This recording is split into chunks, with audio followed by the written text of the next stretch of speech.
क्या आपको भी स्पॉट बाल्डनेस, एलोपेशिया एरिएटा की समस्या है? क्या सब उपाय करने के बाद भी आपका गंजापन नहीं जा रहा है? तो पाइए ऐसी सभी समस्याओं का समाधान Central India's leading trichologist doctor Meet से डीजियाना नेटवर्क के खास प्रोग्राम सेहत में। नमस्कार, डीजियाना न्यूज के विशेष कार्यक्रम सेहत में आपका स्वागत है। खूबसूरत बाल, लहलहाते बाल, गहरे, घने और काले बाल हर किसी की चॉइस होते हैं, पसंद होते हैं। स्त्री हो या पुरुष, सब ये चाहते हैं कि लोग उनकी जुल्फों के साए अपनी जिंदगी को बसर कर सकें। जुल्फों को लेकर शायरों ने, कवियों ने बहुत सारी बातें कही हैं, बहुत ही उम्दा गज़लें और रचनाएं लिखी हैं, लेकिन एक आम आदमी गंजे होने से बहुत डरता है, घबराता है। और आज हम जिस बीमारी के बारे में बात करना चाहते हैं, उस बीमारी का नाम है स्पॉट बाल्डनेस यानी एलोपेशिया एरिएटा। ये वो बीमारी है जिसमें आपके सिर में जगह जगह चकत्ते हो जाते हैं। आप कुछ स्थानों पर इस तरह के चकत्ते हो जाते हैं जहाँ बाल अपना स्थान छोड़ जाते हैं और रिंग वॉर्म की स्थिति बनकर आप वहाँ पर कुछ जगहों पर गंजे दिखाई देने लगते हैं। और ये गंजे होने से भी ज़्यादा खराब स्थिति है, क्योंकि गंजापन जो आता है वो एक स्थिति में आता है, एक जगह पर आता है, आपके यहाँ से बाल उड़ जाएं, पीछे से बाल उड़ जाएं। लेकिन ये जो स्पॉट बाल्डनेस होते हैं, जगह जगह चकत्ते बन जाना और बालों का त्वचा को छोड़ देना, ये गंभीर बीमारी है। हाल ही में ये बीमारी पुरुषों के साथ साथ महिलाओं में भी देखी जाती है। और इस बीमारी के बारे में कहा जाता है कि इसका इलाज बहुत मुश्किल ज़रूर है, लेकिन इसका इलाज अब आ गया है और मौजूद है। इसी विषय पर बात करने के लिए हमारे साथ एक बेहद ही अनुभवी कुशल चिकित्सक मौजूद हैं, डॉक्टर मत गंजन द्विवेदी, जो मीत क्लिनिक चलाते हैं। पिछले 12 वर्षों से बालों का ट्रीटमेंट करते हैं, यानी हेयर ट्रीटमेंट करते हैं। वो सब तरह का इसमें शामिल है, ट्रांसप्लांट भी करते हैं और ज़रूरत पड़ने से तो अपने खुद के द्वारा निर्मित दवाइयों से, जिन्हें वे ऑस्ट्रेलिया से बुलवाते हैं, और खुद की यूनिट में उन दवाइयों को, विशेष दवाइयों को तैयार करवा के वो अपने मरीजों का न सिर्फ इलाज करते हैं, बल्कि उनके बाल उगाकर, उनके बाल लगाकर, उनके बाल बोकर, और मैं ये कहूँ कि उनके बाल को गहरे और घने और काले बनाकर उन्हें आत्मविश्वास से भर देते हैं। डॉक्टर मत गंजन द्विवेदी, आपका बहुत स्वागत है। Thank you sir, thank you, नमस्कार। डॉक्टर द्विवेदी, ये मैंने जैसा कहा कि ये एक इस तरह की बीमारी है, एलोपेशिया एरिएटा। क्या है ये बीमारी, इसके बारे में बताइए। सर देखें, एलोपेशिया एरिएटा का जो मतलब है उसके नाम में ही छुपा हुआ है। एलोपेशिया का मतलब होता है हेयर लॉस, और एरिएटा का मतलब होता है this a particular area which is covering, right. वहां पर जहां पर बाल हैं उस जगह पे पर्टिकुलर एरिया में बाल खत्म हो जाना, चले जाना। ये 1 रुपए जितना या 50 पैसे इतना कॉइन शेप पैच में आता है, राइट। ये जनरली स्कारिंग फॉर्म में हो सकता है या नॉन स्कारिंग फॉर्म में हो सकता है। स्कारिंग का मतलब होता है जड़ों का मर जाना, नॉन स्कारिंग का मतलब होता है जड़ों का जिंदा रहना। तो अगर जड़ें जिंदा हैं तो बाल बहुत जल्दी और तुरंत आ जाता है। अगर ये नॉन स्कारिंग फॉर्म में चला गया है, मतलब स्कारिंग फॉर्म में चला गया है, जड़ें मर गई हैं, तो बाल आना थोड़ा मुश्किल होता है। जाहिर है, ये जब उस बाल की जड़ें नहीं रही तो फिर वो पनपेगी कैसे? Correct, correct. तो इसके क्या कारण हैं इस बीमारी के? देखें, एलोपेशिया एरिएटा जो है, इसके कई सारे कारण हैं। सबसे पहला और बेहद महत्वपूर्ण कारण होता है जेनेटिक, अनुवांशिक। अगर 7 पीढ़ियों में किसी को भी एलोपेशिया एरिएटा रहा है तो नेक्स्ट जनरेशन में आने के चांसेस 55% बढ़ जाते हैं। सपोज किसी को एलोपेशिया एरिएटा है तो नेक्स्ट जनरेशन में आने के चांसेस 55 टाइम रहेंगे, 45 टाइम नहीं रहेंगे। तो रेशियो हमेशा नेक्स्ट जनरेशन में 55/45 का कैरी फॉरवर्ड होता है, चलता है। तो पहला सबसे बड़ा कारण है जेनेटिक। अगर फैमिली में है तो अगली फैमिली में होने के चांसेस बढ़ जाते हैं। स्ट्रेस बहुत बड़ा कारण है। अगर स्ट्रेस बना है, टेंशन बना है, तनाव बना हुआ है, आजकल हर आदमी को है सर। करेक्ट, पर ये ट्रिगर हो जाता है, स्ट्रेस से ये बीमारी ट्रिगर हो जाती है, बढ़ जाती है। इसके अलावा प्रोलॉन्ग एलोपैथिक ड्रगिंग, अगर एलोपैथिक दवाइयाँ बहुत लंबे समय से आ रही हैं तो इम्यूनिटी हमारी सप्रेस हो जाती है, इम्यूनिटी कमजोर हो जाती है। इसके अलावा केमिकल एक्सपोजर, बहुत ज़्यादा केमिकल अगर शरीर में किसी भी ऑरिफाइस से जा रहा है, हमारे किसी भी ऐसे क्षेत्र से जहां हमारे शरीर के ऑरिफाइस हैं, अगर केमिकल बार बार पहुंच रहा है तो कहीं ना कहीं हमारा इम्यूनिटी सप्रेस हो जाता है। इसके अलावा बात करें फ्रीक्वेंट वायरल इन्फेक्शन, बार बार बीमार होना या बार बार बीमार होने की लत अगर हमारे शरीर में है तो भी एक बहुत बड़ा कारण है जिससे कि इम्यूनिटी सप्रेस हो जाती है। चूंकि ये बीमारी को हम ऑटो इम्यून डिसऑर्डर कहते हैं या ऑटो इम्यून डिजीज कहते हैं। ऑटो मतलब अपने आप, इम्यूनिटी मतलब कमजोर हो जाने के कारण जो बीमारियां होती हैं, इन सभी बीमारियों को हम ऑटो इम्यून डिजीज या डिसऑर्डर कहते हैं। तो एलोपेशिया एरिटा भी एक ऑटो इम्यून डिसऑर्डर है जो कि इम्यूनिटी से रिलेटेड होता है, कहीं ना कहीं इम्यूनिटी इन्फ्लिक्ट होती है इस मतलब बीमारी। कोरोना की तरह ये कहा जा रहा है, कोरोना भी आपकी इम्यूनिटी के कारण होता है। अगर आपकी इम्यूनिटी कम है, रोग प्रतिरोधक क्षमता कम है, तो कोरोना हो जाएगा। करेक्ट, उसको भी हम इस तरह से कोरिलेट कर सकते हैं, पर वो एक इन्फेक्शन डिजीज हो गई, इन्फेक्शन की वजह से हो गई, इसमें इन्फेक्शन का कोई रोल नहीं है। लेकिन ये इम्यूनिटी कम होने से ये पेचेस आ जाना संभव है। यस, संभव है, यस। ये कैसे होता है? ये जो एलोपेशिया एरिएटा है, ये शुरुआत इसकी कैसे होती है? कैसे हमको धीरे धीरे पता चलता है कि साहब यहाँ पर एक चकत्ता बन गया है? जी, देखें, जैसा कि मैंने बताया शुरू में कि ये 50 पैसे या 1 रुपए जितना कॉइन शेप का पैच होता है। तो जब ये पैच आता है उसके बाद उसमें आप देखेंगे पहले थोड़ा थोड़ा बाल कम होना शुरू हो जाता है, और इसके 3 महीने जो होते हैं वो बहुत क्रुशियल होते हैं। अगर 3 महीने में पता चल गया कि ये एलोपेशिया है और इसकी जड़ें खुली हुई हैं तो इसमें बहुत आराम से बाल आ जाता है।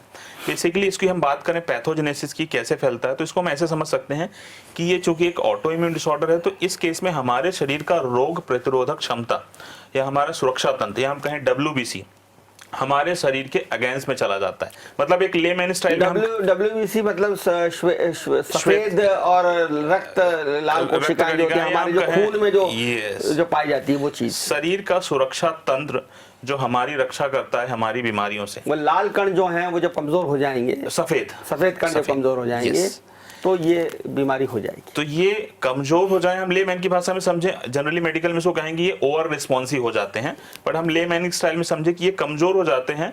कमजोर होने के कारण ये पहचान नहीं पाते हैं कि हमारे शरीर का स्किन का सेल कौन है, हेयर का सेल कौन है और कौन एंटीजन है।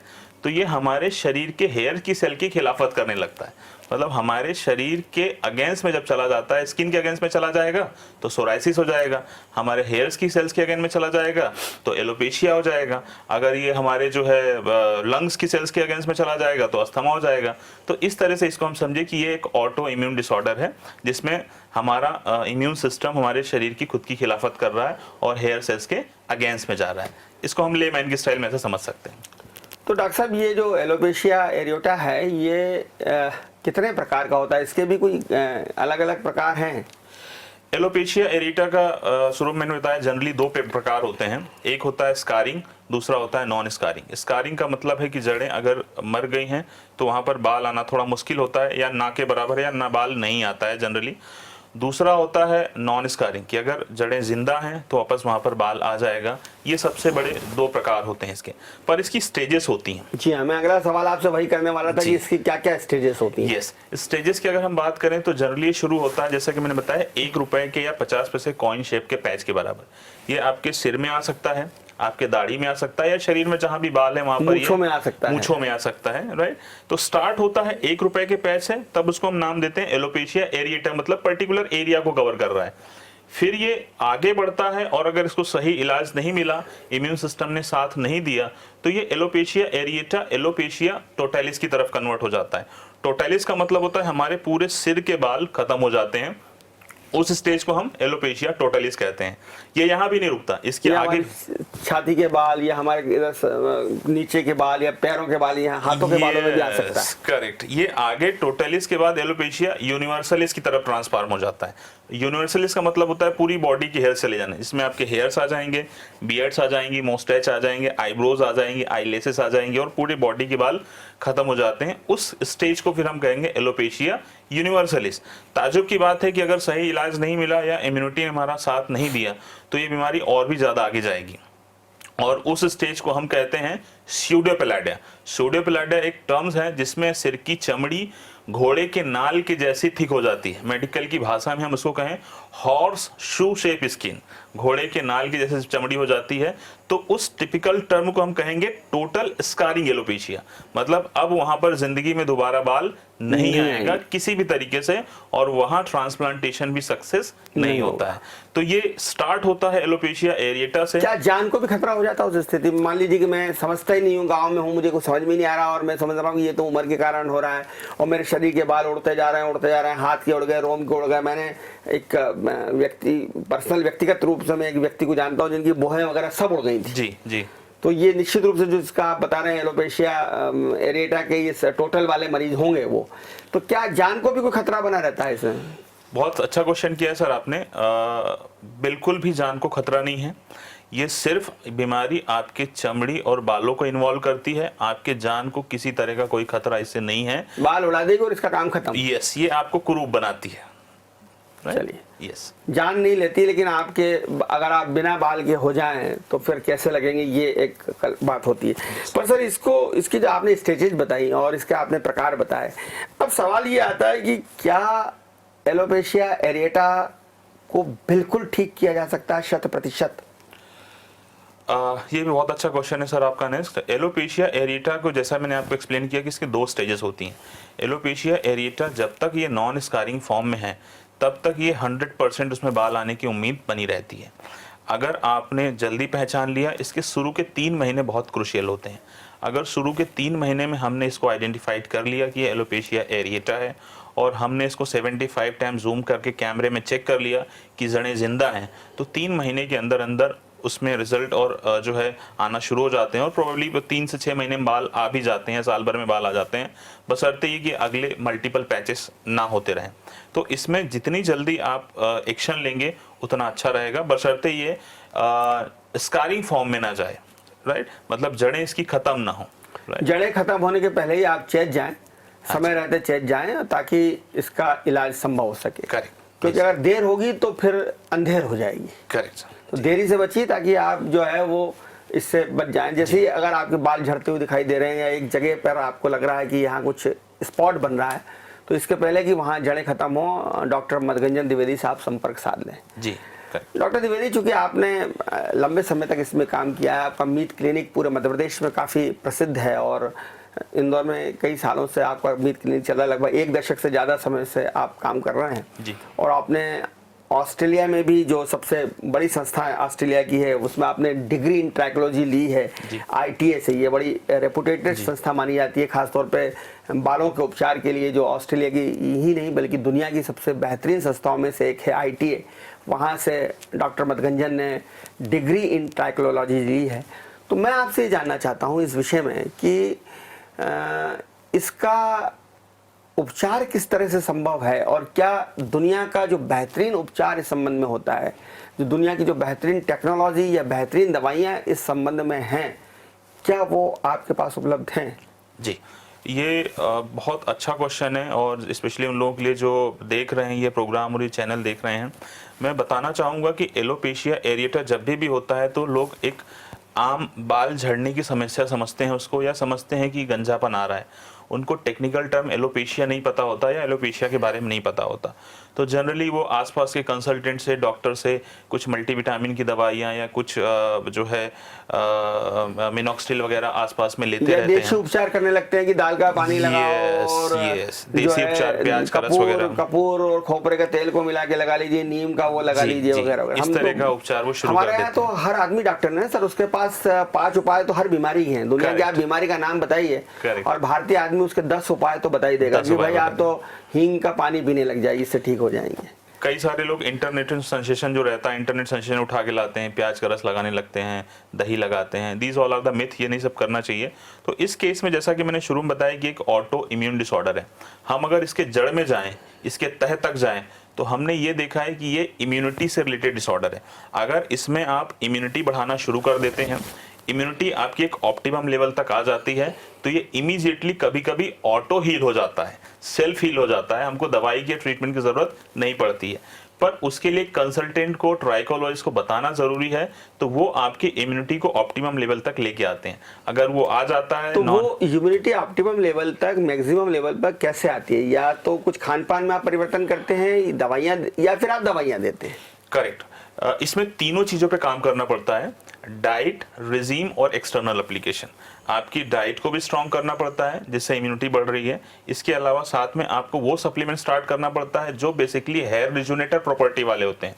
जैसे generally we use to start L tyrosine, this is a non essential amino acid. ये जापान ने एक प्रोटीन इन्वेंट किया है, L tyrosine, this is non essential amino acid. इसको जब हम देते हैं हमारे पेशेंट में, दवाइयाँ स्टार्ट करते हैं, सप्लीमेंट स्टार्ट करते हैं, तो हमने देखा है कि ये हेयर रिजुनेटर प्रॉपर्टी वाला होता है, मतलब बालों को उगाने में मदद करता है, स्ट्रेस बस्टर होता है, स्ट्रेस को इमीडिएटली बस्ट करने का काम करता है, एंड ऑटो इम्यून डिसऑर्डर की जो चेन चल रही है उस चेन को ब्रेक करने का काम करता है। तो ये एक स्पेशल मेडिसिन है, स्पेशल ट्रीटमेंट है जो सिर्फ डॉक्टर मीत क्लिनिक में अवेलेबल है, जिसके तहत हम हमारे एलोपेशिया वाले जो पेशेंट्स हैं उनको ठीक करते हैं। बशर्ते ये स्कारिंग फॉर्म में नहीं होना चाहिए, नॉन स्कारिंग फॉर्म में होना चाहिए। अच्छा, ये बताइए डॉक्टर साहब की जो एलोपेशिया एरिटा की जो बीमारी है, जी, क्या ये छूत की बीमारी है? क्या ये छूने से होगी?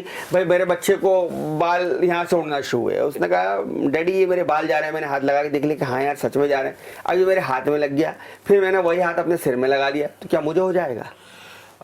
बहुत अच्छा और जेन्युइन क्वेश्चन है आपका, और क्यूरियोसिटी वाला क्वेश्चन है।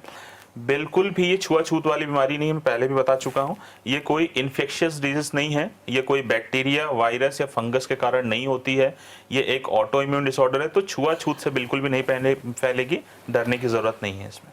तो ये छुआछूत वाली बीमारी नहीं है, क्योंकि बहुत सारे घरों में मैंने देखा कि सबके अलग अलग कंघे नहीं होते जी, सबके अलग अलग टॉवल नहीं होते जी, सबके जो है वो अलग अलग तेल नहीं होते जी। एक जगह पे आपका कांच लगा हुआ, वहीं नीचे कंघा लगा, वहीं पिताजी करके गए, थोड़ी देर बाद माताजी कर लिया, फिर बच्चे ने कर लिया। आम भारतीयों में ये होता है। जी, जी। तो मान लीजिए मुझे बीमारी है, उसी कंघे से मैं ले रहा हूँ, दूसरा का वो कंघा यूज कर रहा है, तो उससे डरने की जरूरत नहीं। नहीं, एलोपेशिया में डरने की जरूरत नहीं। बालों की और चमड़ी की और कई सारी बीमारियां हो सकती हैं, फॉलिकुलाइटिस है या कई और बीमारियां जो इन्फेक्शन के कारण होती हैं, पर इसमें डरने की जरूरत नहीं। एलोपेशिया जो है इन्फेक्शन के कारण नहीं होती है, तो इसमें आपको छुआछूत से फैलेगा नहीं। मैं ये भी जानना चाहता हूँ, मैंने पढ़ा था कि जो एलोपेशिया एरिटा बीमारी है, इसमें लेजर थेरेपी और एक मॉडर्न हाई फ्रीक्वेंसी थेरेपी, जी, इसका इस्तेमाल किया जाता है। ये कैसे करते हैं आप? एलोपेशिया एरिएटा में बहुत इफेक्टिव है लेजर थेरेपी और high frequency. Basically high frequency it's a very mild current, right, and laser is a cold laser therapy. So laser and high frequency therapy stimulate the follicles which is going to dead. जो जड़ें मरने वाली हैं उसको ये laser high frequency activate करती है, तो बहुत हद तक इफेक्टिव है कि जड़ों को बचाने का काम। यस, जड़ों को मरने से बचा लेती है। तो लेजर थेरेपी कॉस्टली होगी? नहीं सर, इतना कॉस्टली नहीं है, बहुत नॉमिनल से रेट्स हैं इसके। और ये जो आप हाई फ्रीक्वेंसी थेरेपी के बारे में बात करें, ये भी, ये दोनों साथ में ही दी जाती हैं। तो दोनों का खर्चा कितना अमूमन आता है? सर खर्चा अलग अलग जगह अलग अलग होता है, 500 से 1000 रुपए, 1500 रुपए पर सेटिंग के हिसाब से आसपास इसका खर्चा। किस तरह की बीमारी है, उसकी फ्रीक्वेंसी कितनी है, उसकी जगह कितनी बड़ी है, जी, ये बहुत सारी चीजें काउंट करती होंगी। जी, करेक्ट।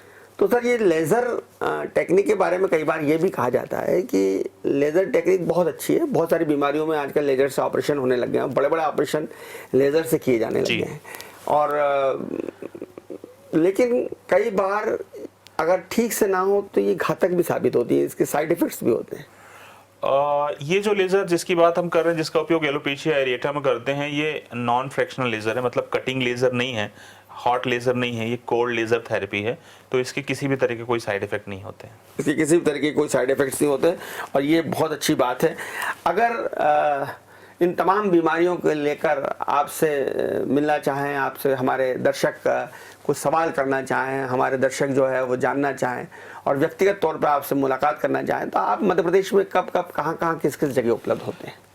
सर इंदौर, भोपाल, जबलपुर 3 जगह मेरी अवेलेबिलिटी रहती है। जनरली ज़्यादातर इंदौर में रहता हूँ। इंदौर में आपका क्लिनिक कहाँ पर है और किस समय आप मिलते हैं? इंदौर में ये रानी सती गेट के सामने है, वायन रोड पे, यशवंत निवास रोड में, और यहाँ पर 10 से 7 में अवेलेबल रहता हूँ जनरली वीकडेज में।